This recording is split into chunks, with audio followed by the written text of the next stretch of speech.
Hello students of 7th standard. चलिए आज हम सिविक्स का सेकंड लेसन देखेंगे, preamble to the constitution. Before starting it मैं आप सभी से रिक्वेस्ट करना चाहती हूँ कि अगर अभी तक आपने यह चैनल सब्सक्राइब नहीं किया है तो प्लीज़ सब्सक्राइब कीजिए। शिव अनुजा नाम से यह चैनल है। 5th, 6th और 7th के मैथ्स को छोड़कर मैंने सारे सब्जेक्ट्स की वीडियोस आपको शेयर किए हैं, तो प्लीज़ आप फॉलो कीजिए। अगर आपके जान पहचान में यदि कोई हैं 5th के, 6th के, 7th के, आपके स्टैंडर्ड के अलावा भी, तो आप प्लीज़ उन्हें भी शेयर कीजिए, जिससे ज़्यादा से ज़्यादा बच्चों का फ़ायदा हो और ज़्यादा से ज़्यादा लाइक भी कीजिए।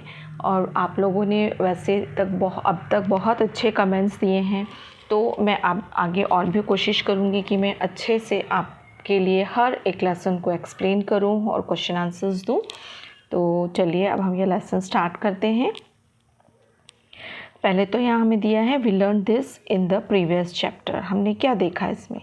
The constitution is an important document clarifying the rules of administration. Constitution जो है एक इम्पॉर्टेंट डॉक्यूमेंट है जो हमें बताता है रूल्स एडमिनिस्ट्रेशन के बारे में, कि किस तरह से देश का शासन चलता है, उसके बारे में जो रूल्स है उसके बारे में बताता है। सेकेंड हमने देखा the constituent assembly made the constitution of India. Constituent assembly जिन्होंने कॉन्स्टिट्यूशन ऑफ इंडिया को बनाया। थर्ड है our representatives have to carry out the administration as per the law laid down by the constitution. हमारे जो चुने हुए प्रतिनिधि होते हैं, रिप्रेजेंटेटिव्स होते हैं, जो लोग चुनकर देते हैं, वही हमारे देश को आगे चलाते हैं, हमारे देश का एडमिनिस्ट्रेशन देखते हैं, और वह भी कॉन्स्टिट्यूशन के अकॉर्डिंग। ठीक है, आगे हम ये लेसन स्टार्ट करते हैं। Our constitution is the fundamental and the highest law of the land. हमारा जो कॉन्स्टिट्यूशन है, हमारा संविधान है, वह इस लैंड पर, हमारे ही देश में सबसे बड़ा कानून माना जाता है। देयर आर डेफिनाइट एम्स और purposes in making any law. और हमारे कोई भी लॉ बनाने के पहले एक एम होना चाहिए, एक पर्पस होना चाहिए। Basic provisions in the law are made after clarifying this objectives. और जो भी प्रोविजंस, प्रावधान बनाए जाते हैं कोई भी कानून के, तो वह इन ऑब्जेक्टिव्स को क्लियर करते हैं। A systematic arrangement of all the aims and objectives of law is the preface to the law। और जो भी अरेंजमेंट होता है एम्स और ऑब्जेक्टिव्स का इस लॉ के अंतर्गत, वो सब एक सिस्टमेटिक रूप से अरेंज किए जाते हैं, जो भी लॉज बनाए जाते हैं। The preface to the Indian constitution is called the preamble. और इस तरह से जो भी विस्तार से इन कानून के बारे में लिखा जाता है, जिस भी रूप में इसे लिखा जाता है, उसे हम प्रीएम्बल कहते हैं। मतलब जो भी कानून हमारे देश में बनता है, तो वो किस रूप में बना है, किस उद्देश्य से बना है, यह पूरी तरह से डिस्क्राइब करके जब लिखा जाता है तो उसे प्रीएम्बल कहा जाता है, जिसे हम उद्देशिका भी कहते हैं। The preamble sets out the objectives of our constitution. जो प्रीएम्बल रहता है वो हमारे देश के जो कॉन्स्टिट्यूशन है उसके जो ऑब्जेक्टिव्स हैं उनके बारे में बताता है। आगे हम देखेंगे We all are Indian citizens. The preamble tells us what we all have to achieve as a people. सबसे पहले प्रीएम्बल का मेन जो थीम है वह है we all are Indian citizen, कि हम सभी भारत के नागरिक हैं। The preamble tells us what we all have to achieve as a people. और एज अ पीपल हमें क्या अचीव करना है, यह हमें इस प्रीएम्बल के थ्रू पता पड़ता है।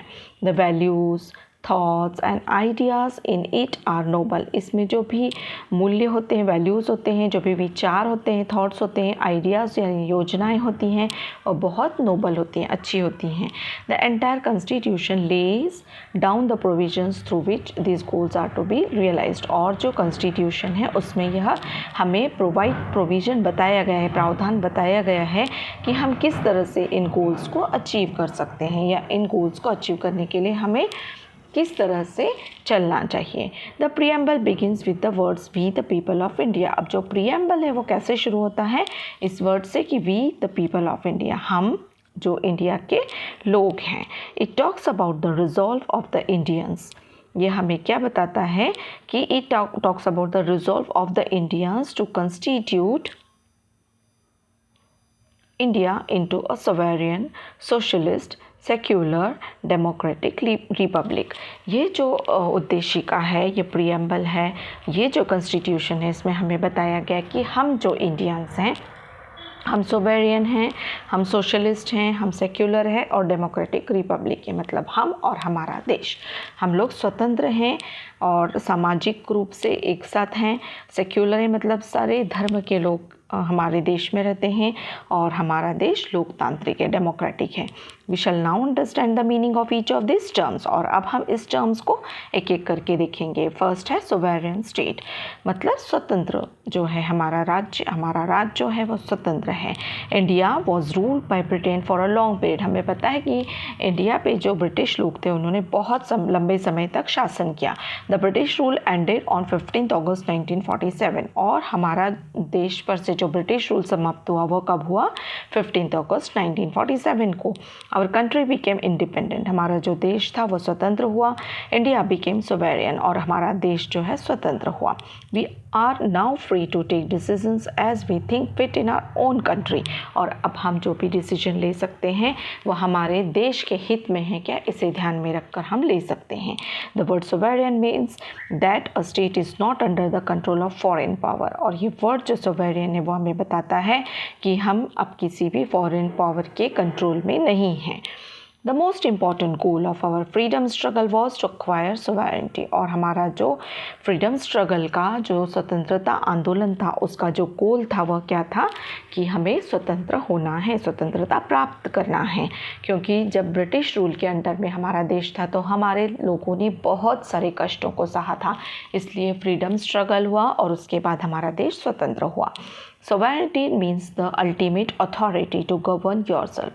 अब स्वतंत्रता का अर्थ है कि हमारी जो भी अथॉरिटी है वह खुद, हमारे देश की जो अथॉरिटी है वो खुद हमारे देश के लिए काम करे। इन अ डेमोक्रेसी मतलब इस लोकतांत्रिक देश में सोवेरेनिटी रेस्ट विद द पीपल। और यह जो स्वतंत्रता है वह लोगों के पास है। The people elect their representatives and grant them the permission to exercise sovereign authority on their behalf. अब जो लोग होते हैं वो अपने रिप्रेजेंटेटिव चुनते हैं और उन्हें परमिशन देते हैं कि वह हमारी कंट्री के लिए काम करें। Thus the constitution reflects the principle of popular sovereignty and the government elected by the people makes laws on behalf of the people। इस तरह से constitution जो है वो reflect करता है कि हमारे देश में जो गवर्नमेंट काम कर रही है वो लोगों के द्वारा चुनी हुई है और लोगों के अच्छाई के लिए ही वह laws और कानून बनाएगी। नेक्स्ट हम देखेंगे सोशलिस्ट स्टेट। सोशलिस्ट स्टेट क्या है? A socialist state is such a state where the gap between the rich and poor is minimum। अब सोशल में होना मतलब सामाजिक तौर पर, तो सामाजिक तौर पर हमारा जो देश है वहाँ पर किसी तरह का गैप नहीं होना चाहिए, ना अमीरी का ना गरीबी का, यह बहुत कम होना चाहिए। All have a right over the wealth of country. हमारे देश में जो भी संपत्ति है उस पर सभी का अधिकार होना चाहिए। It is ensured that wealth is not concentrated in the hands of a few people.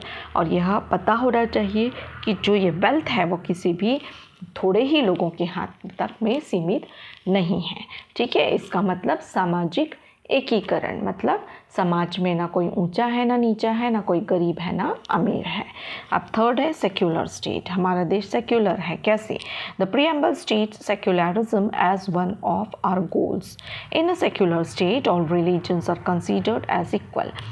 Secularism होना मतलब हमारे देश में सारे धर्म जो है एक ही है, मतलब सारे धर्म को एक जैसा ही अधिकार प्राप्त है। No one religion is considered to be the state religion. कोई भी हमारा स्टेट रिलीजन है ऐसा नहीं है। The citizens are free to follow their own religion. और हर एक नागरिक को फ्रीली अपना रिलीजन फॉलो करने का अधिकार है। State can not discriminate among citizens on the basis of religion. और जो स्टेट को कोई अधिकार नहीं है कि किसी भी नागरिक को उसके रिलीजन के अनुसार डिस्क्रिमिनेट करे, अलग करे या फिर उन्हें बांटे। Now, do you know, we have endeavored to preserve the multi-religious nature of our society. We cannot exercise the rights given to us by our constitution in an unrestrained manner. The same is true of religious freedom as well. Whenever we celebrate our festivals, we are required to be concerned about public cleanliness, health and the environment. देखिए हमें अपने कोई भी we have endeavored to preserve the multi-religious nature of our society. हम जिस भी society में अभी बिलोंग कर रहे हैं वहाँ मल्टी रिलीजन सोसाइटी है, यहाँ सभी धर्म के लोग हैं और हम क्या नहीं कर सकते कि कॉन्स्टिट्यूशन ने हमें अच्छे से अधिकार दिए हैं कि हम अपने फेस्टिवल हैं, अपने जो भी उत्सव हैं उन्हें मना सकते हैं, लेकिन हमें एक दायरे में रहकर मनाना। किस तरह से कि अगर हम मना भी रहे हैं तो हमें ये ध्यान रखना चाहिए कि हम कहीं भी किस चीज़ का ध्यान रखना चाहिए, पब्लिक क्लीनलीनेस का। मतलब हम कहीं भी जाकर अगर कुछ भी चीज़ सेलिब्रेट कर रहे हैं, कोई भी फंक्शन सेलिब्रेट कर रहे हैं, तो ऐसा नहीं कि हम आसपास का वातावरण ख़राब करें। तो हमें पब्लिक क्लीनलीनेस, हेल्थ और एनवायरनमेंट का पूरा ध्यान रखना चाहिए। Now fourth है democratic state. In a democracy, the sovereign power is in the hands of people. Government make decisions and drawn up policies in keeping with the people's wishes. In a democracy, अभी हम देखते हैं लोकतंत्र में sovereign power मतलब जो स्वतंत्र सत्ता जो होती है it is in the hands of the people. वो हमें पता है कि लोगों के हाथ में है। Government makes decisions and drawn up policies in keeping with the people's wishes. और लोगों की अच्छाई के लिए गवर्नमेंट पॉलिसीज़ और डिसीजंस बनाती हैं। Government has to take important financial, social and other decisions to promote common welfare. और सभी को एक तरह से प्रमोट करने के लिए, अच्छा वेलफेयर का काम करने के लिए गवर्नमेंट क्या करती है, इम्पॉर्टेंट डिसीजंस लेती है। किस किस बारे में, फाइनेंशियल मतलब आर्थिक बारे में, सामाजिक बारे में वह अपनी तरफ से डिसीजंस लेती है, लेकिन वह सब पब्लिक वेलफेयर में होते हैं। All the people are not able to come together and take such decisions on day to day basis. अब ऐसा सभी लोगों के लिए तो पॉसिबल नहीं हो सकता ना कि सभी की सभी एकत्र आएँ और फिर रोज़मर्रा के जीवन के लिए डिसीजंस लें। Therefore, elections are conducted after a fixed period when voters elect their representative. इसलिए elections एक अंतराल पर बराबर एक समय पर होते हैं जहां पर लोग अपने रिप्रेजेंटेटिव्स चुन कर देते हैं, जिनके थ्रू हमारा देश का शासन चलता है। These representatives sit in the institutions created by constitution like the parliament or legislature and the executive. They take decisions for the entire population as per the procedure laid down by the constitution. अब इस तरह से जब लोग अपने representative चुन के देते हैं तो वह एक कॉमन इंस्टीट्यूशन में बैठते हैं जिसे हम असेंबली भी कहते हैं, पार्लियामेंट असेंबली कहते हैं या फिर लेजिस्लेचर कहते हैं।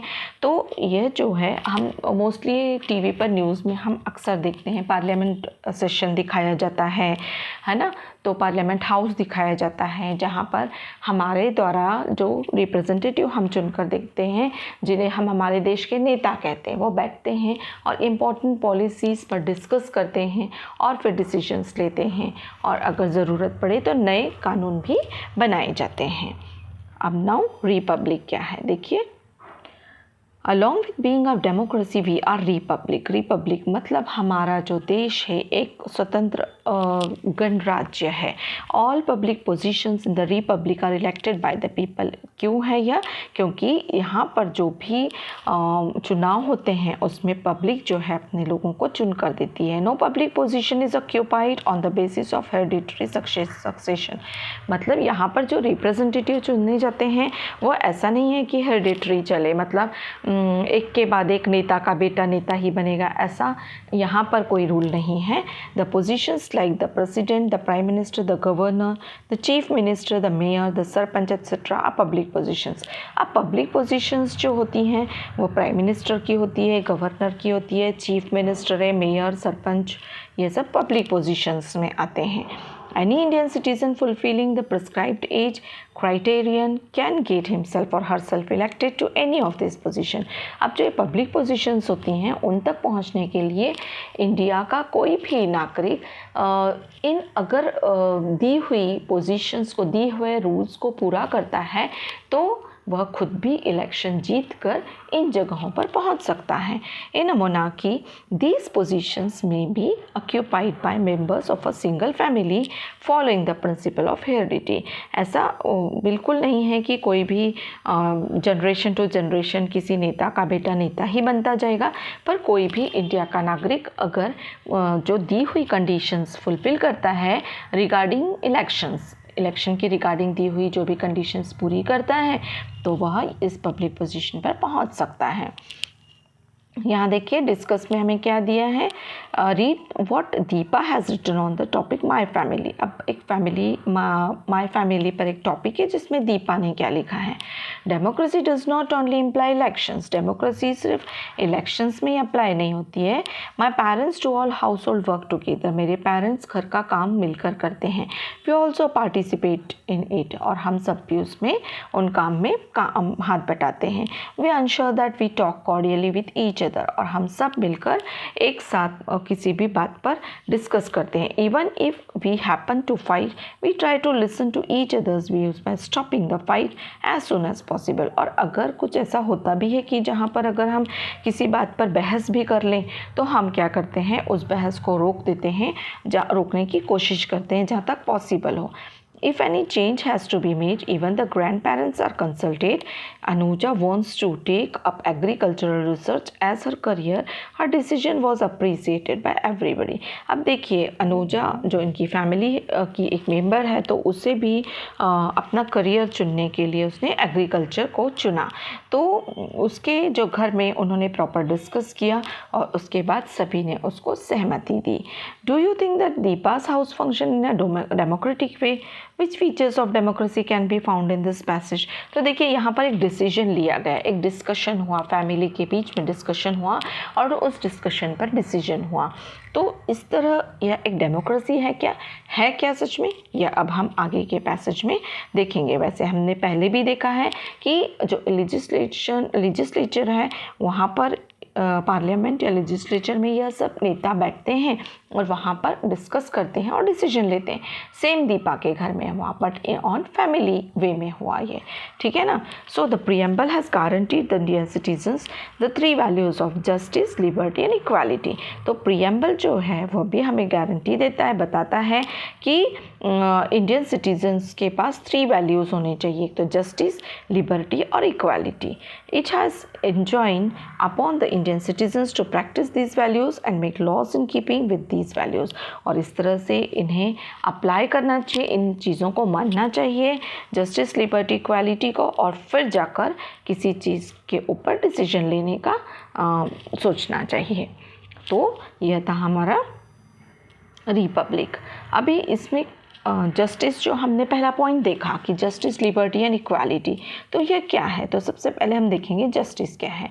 Justice implies removal of injustice and ensuring that everybody has the opportunity for progress. तो जस्टिस का मतलब है सभी को एक जैसा न्याय मिलना. अगर कोई आगे बढ़ना चाहता है तो उसे पूरी तरह से अपॉर्चुनिटी मिलनी चाहिए अपने गोल को अचीव करने के लिए. Establishing justice is adopting such policies that will promote public good.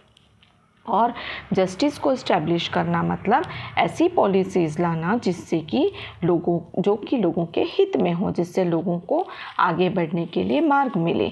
3 types of justice are talked of in the preamble. They are as follows. इस तरह से जस्टिस 3 प्रकार से प्रीएम्बल में बताई गई है. पहली तो है social justice. There should be no discrimination among individuals on the basis of caste, creed, race, language, region, place of birth और sex. तो सबसे पहले आती है सोशल जस्टिस जिसमें हमें किसी भी तरह का भेदभाव नहीं करना चाहिए इंडिविजुअल्स के लिए. किस बारे में? कास्ट के बारे में. वो किस कास्ट का है और उसकी लैंग्वेज क्या है, क्रीड है, रेस है, रीजन क्या है उसका प्लेस ऑफ बर्थ क्या है, या सेक्स, वो बॉय है, गर्ल, मैन, वुमन, इस बारे में हमें कभी नहीं सोचना चाहिए. सोशली सभी एक हैं. As human beings all have the right to the same dignity and respect the same status. और इस तरह से एज ह्यूमन बींग्स सभी को एक ही तरह की रिस्पेक्ट, डिग्निटी और स्टेटस मिलना चाहिए. सेकेंड है बी है economic justice, poverty leads to the evil of hunger, hunger deaths और मालन्यूट्रिशमेंट। अभी देखिए इकोनॉमिक जस्टिस क्यों ज़रूरी है, क्योंकि अगर इकोनॉमिक जस्टिस नहीं होगा तो भूखमरी फैलेगी, गरीबी आएगी और बहुत सारे कुपोषण से भी बहुत सारी डेथ होंगी। तो इन सब को बचाने के लिए हमारे देश में इकोनॉमिक जस्टिस होना बहुत ज़रूरी है।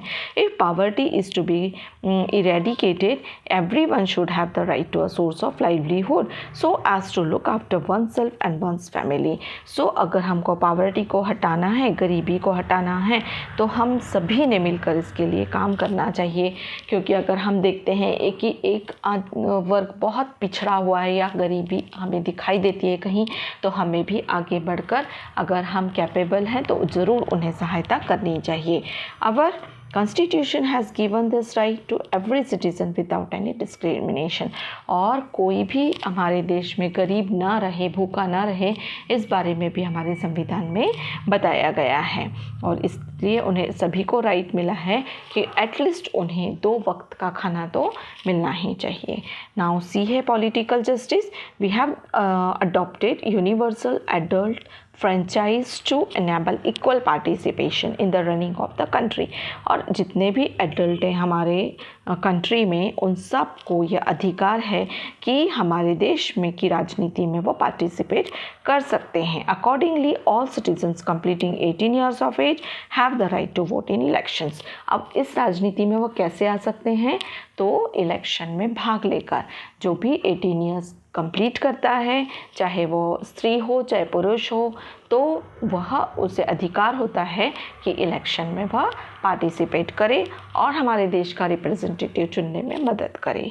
ठीक है, नेक्स्ट अब हम भाग देखेंगे लिबर्टी का। पहला हमने जस्टिस देखा, जिसमें हमने सोशल जस्टिस देखी और यहाँ पे पॉलिटिकल जस्टिस देखी और हमने इकोनॉमिक जो है जस्टिस वो भी देखी। ठीक है, और अब हम यहाँ बढ़ रहे हैं लिबर्टी की तरफ। लिबर्टी मतलब क्या, तो liberty implies that there should be no coercive, unfair restrictions upon us, and that there should be an atmosphere conducive to the development of our inherent capacities. कई बार बहुत सारे बच्चों में प्रतिभा होती है, कैपेसिटीज़ होती है, लेकिन कई बार कुछ अड़चनें ऐसी आती हैं कि जिसकी वजह से वह अपना गोल अचीव नहीं कर पाते। तो हमारे संविधान में यह बताया गया है कि सभी सिटीजन्स को अपनी लिबर्टी एंजॉय करने का अधिकार है। In fact democracy becomes mature only if citizens enjoy freedom. और डेमोक्रेसी तभी मैच्योर मानी जाएगी कि जब हर एक सिटीज़न अपना फ्रीडम एंजॉय कर सके। Now, freedom of thought and expression is the most fundamental freedom for an individual। और freedom of thought हमें सोचने का अधिकार है और हमें जो भी सोचते हैं या हमें अपनी बातें रखने का भी अधिकार है, जिसे हम एक्सप्रेशन कहते हैं। इसका भी फ्रीडम हमारे कॉन्स्टिट्यूशन में बताया गया है। Everyone is free to express their own views and opinion.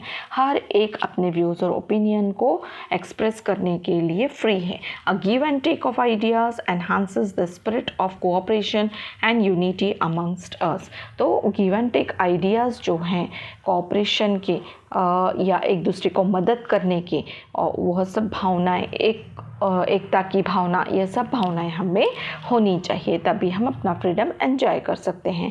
Similarly it also enables us to understand the various dimensions of any problems.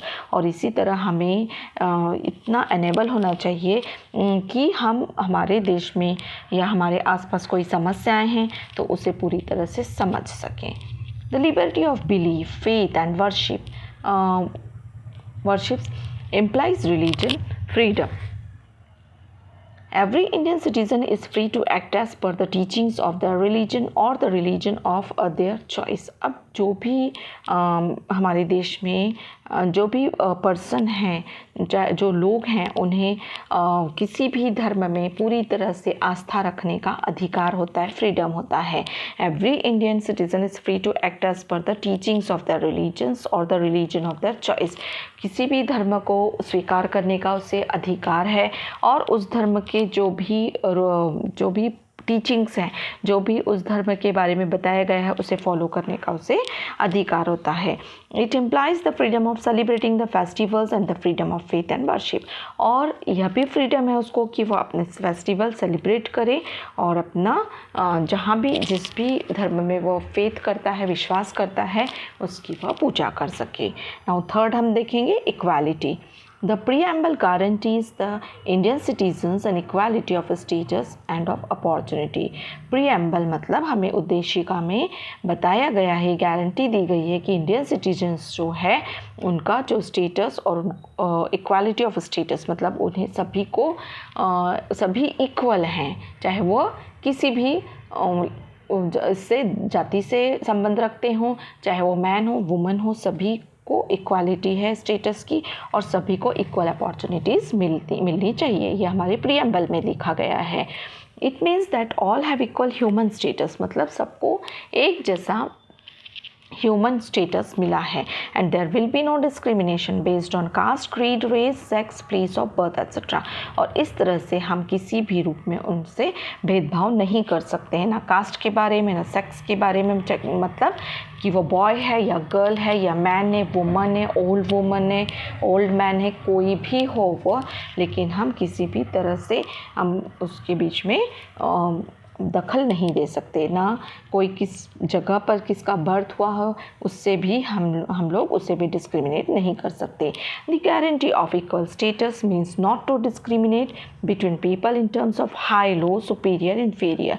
हम सिर्फ डिस्क्रिमिनेशन कास्ट क्रीड के बारे में ही नहीं, बट हमें डिस्क्रिमिनेशन नहीं करना है किस बारे में कि ऊंच नीच के बारे में, कौन ऊंची कास्ट का है, कौन नीचा है, कौन सुपीरियर है, बहुत श्रीमंत है और कौन बहुत गरीब है। तो यह सब भी हमें बहुत ध्यान में रखना चाहिए कि हमें किसी तरह का डिस्क्रिमिनेशन नहीं करना है। The preamble has given great importance to equality of opportunity as well, क्योंकि हमारे preamble ने हमें अपनी अपॉर्चुनिटीज़ को ग्रैब करने का अधिकार दिया है कि अगर हमें अच्छी अपॉर्चुनिटीज़ मिलती हैं तो हम उन अपॉर्चुनिटीज़ का फ़ायदा उठाएं और आगे बढ़ें। All will get the opportunities for development without any discrimination। इस तरह सभी को डेवलपमेंट के लिए अच्छी अपॉर्चुनिटीज़ मिलती हैं। अभी देखिए यहाँ पर डिस्कस में दिया है, some statements regarding freedom have been given below for discussion. While publicly celebrating our festivals, we need to follow some rules that does not restrict our freedom। अभी देखिए अगर हम कुछ सेलिब्रेट करते हैं ना फेस्टिवल, तो वहाँ पे कुछ रूल्स आते हैं, तो वह रूल्स मतलब हमें रोकथाम नहीं है, किसी चीज़ के लिए रोकथाम नहीं है, लेकिन हमें जो हमारी स्वतंत्रता है उसको एक दायरे में रहकर एंजॉय करना है। जैसे कि हम देखते हैं कि लाउड स्पीकर्स या डीजे वगैरह जो 10 बजे रात तक ही बजने चाहिए, यह एक कानून है और बहुत अच्छा कानून है, क्योंकि पब्लिकली हम रहते हैं, सोशली हम रहते हैं, तो हमारी वजह से और लोगों को भी तकलीफ़ ना हो, इसलिए एक रूल है और ये रूल है तो हमारे सबके अच्छे के लिए है, ठीक है ना। इसी तरह अगर हम देखते हैं कि गणपति उत्सव होता है, शिवाजी जयंती, ऐसे कुछ फेस्टिवल हम सेलिब्रेट करते हैं, तो उस समय भी कई बातों में रोकथाम लगाई जाती है कि हमें बहुत सारी भीड़ इकट्ठी नहीं करनी है, और जैसे कि अगर हम उन्हें गणपति का विसर्जन करना है तो एक निश्चित समय में ही करना है, क्योंकि ये कुछ कानून होते हैं जिन्हें अगर हम मानेंगे तो वह हमारे लिए भी फ़ायदे के लिए होते हैं। तो इसलिए हमें पब्लिकली अगर कोई चीज़ हम सेलिब्रेट कर रहे हैं तो इन रूल्स का ध्यान रखना चाहिए। Freedom means behaving in a responsible way, not as per our whims and fancies. अब फ्रीडम का मतलब यह नहीं होना चाहिए कि हम जैसे चाहे वैसे बिहेव करें, लेकिन हम सोशली एनिमल हैं, मतलब हम सोशली रहते हैं, सभी के साथ रहते हैं, तो हमें सभी की को ध्यान में रखकर सोशली बिहेव करना चाहिए और अपने फ्रीडम का अच्छी तरह से उपयोग करना चाहिए। Now, the preamble to our constitution refers to a unique ideal or principle. It is the goal of promoting fraternity among the citizens and to assure the dignity of the individuals. अब जो preamble है वो हमारे बताता है कि it is the goal of promoting fraternity among the citizens. Fraternity मतलब हम सब एक हैं, ऐसी भावना अगर हमें हमारे अंदर रहेगी तो हम और अच्छे से आगे बढ़ेंगे. Fraternity देखिए यहाँ पर क्या है. The makers of constitution believe that merely guaranteeing justice, freedom and equality would not lead to establishing equality in Indian society. No amount of laws would help us achieve these goals if fraternity is lacking among the Indians. Hence, the promotion of fraternity has been included in the preamble as a goal. Fraternity implies a we feeling towards one another. देखिए ये जो we feeling है वो अभी मैंने 2 example आपको जैसे दिए ऊपर. एक तो हमें 10 बजे के बाद जैसे डीजे हैं या फिर लाउड स्पीकर से ज़ोर ज़ोर से नहीं उन्हें बजाना चाहिए, या फिर अगर हम पब्लिकली कोई फेस्टिवल सेलिब्रेट कर रहे हैं तो हमें सभी लोगों का ध्यान रखना चाहिए. तो यह भावना हमें कब आएगी? ये फ्रेटर्निटी की भावना, वी फीलिंग है. यह वी फीलिंग अगर रहेगी ना तो हम अपना जो फ्रीडम है उसे एंजॉय कर पाएंगे. तो हमारे कॉन्स्टिट्यूशन ने ऐसा बिलीव किया कि सिर्फ हम कास्ट, क्रीड के बारे में सोचकर या फिर उन सब चीज़ों में फ्रीडम देकर ही अच्छा कॉन्स्टिट्यूशन या अच्छे रूल्स नहीं बना रहे हैं, लेकिन हमें फ्रेटर्निटी की भावना लोगों में लानी है कि वी फीलिंग कि हम सब एक हैं. अगर हम सब मिलकर इस तरह से अगर हम ध्यान रखेंगे ना तो हम ज़्यादा अच्छी तरह से रह पाएंगे. देखिए हम लोग आसपास रहते हैं तो हमारे नेबर्स भी रहते हैं, तो कई बार हम लोग कुछ बिहेवियर करते हैं तो हम यह भी ध्यान में रखते हैं कि अगर हम कोई भी काम अगर घर में कर रहे हैं तो जैसे अगर हम टीवी देख रहे हैं तो ज़्यादा शोर हमें नहीं करना है जिससे कि हमारे नेबर्स को भी प्रॉब्लम हो, है ना. तो ये एक वी फीलिंग है. वी फीलिंग होने से क्या होता है कि हम एक अच्छे मैनर्स में रहना सीखते हैं और इससे क्या होता है कि हम अच्छी तरह से डेवलप कर पाते हैं, हम भी और हमारे जो नेबरहुड हैं या फिर हमारे आसपास के लोग हैं. So people become more understanding towards each others problem and needs. और ऐसे समय में हम लोग एक दूसरे के सुख दुख का ध्यान में रखकर और अच्छी तरह से डेवलपमेंट कर पाते हैं. Now fraternity is closely related to human dignity. Human dignity implies equal respect to each individual as a human being. अब human dignity क्या हमें बताती है कि हमें हर एक ह्यूमन बीइंग को रिस्पेक्ट करना चाहिए. It does not depend upon the criteria of caste, creed, race, sex, language etcetera. हमें यह नहीं समझना चाहिए कि वो किस कास्ट का है, वो किस रिलीजन से है. हमें इन सब बातों का ध्यान न रखते हुए सिर्फ वो एक ह्यूमन बीइंग है यह सोचकर एक दूसरे की रिस्पेक्ट करना चाहिए. Just as we would like to be treated with dignity and respect by others, we should also treat others with the same dignity and respect. अगर हम सामने वालों का रिस्पेक्ट करेंगे तो नेचुरली सामने वाला पर्सन भी हमारा रिस्पेक्ट करेगा. तो अगर हम ऐसी अपेक्षा रखते हैं कि हमारे साथ कोई भी अच्छा व्यवहार करे तो हमें भी उस व्यक्ति के साथ अच्छा व्यवहार करना होगा, तभी हमें बदले में अच्छा व्यवहार मिल सकता है. So this is the feeling of fraternity. When every individual respects another and honors their freedom and rights, dignity of the individual will get established. और इस तरह से हम एक दूसरे की भावनाओं की कदर करेंगे तो नेचुरली हम एक established और अच्छे डेवलप्ड पर्सन बनेंगे. In such an atmosphere fraternity will grow automatically. और ऐसे एटमॉस्फेयर में फ्रेटर्निटी जो है ऑटोमेटिकली ग्रो होती जाएगी. The task of bringing about a new society based on the values of justice and equality will be facilitated. और इस तरह से जो टास्क है, ये काम है जो सोसाइटी को अच्छी तरह से डेवलप करने का, वह काम भी पूरा होगा. The preamble to the constitution of India guides us to this very goal. और ये जो प्रीएम्बल है हमारे कॉन्स्टिट्यूशन का वो हमें इस गोल को अचीव करने में भी गाइड करता है. The preamble ends with the mention of the fact that the people of India have given the constitution to themselves. और प्रीएम्बल किस तरह से एंड होता है वो मेंशन करते हुए कि the fact that the people of India have given the constitution to themselves, कि हमारे ही देश के लोगों ने यह कॉन्स्टिट्यूशन खुद के लिए बनाया है. सो यह था हमारा प्रीएम्बल ऑफ कॉन्स्टिट्यूशन.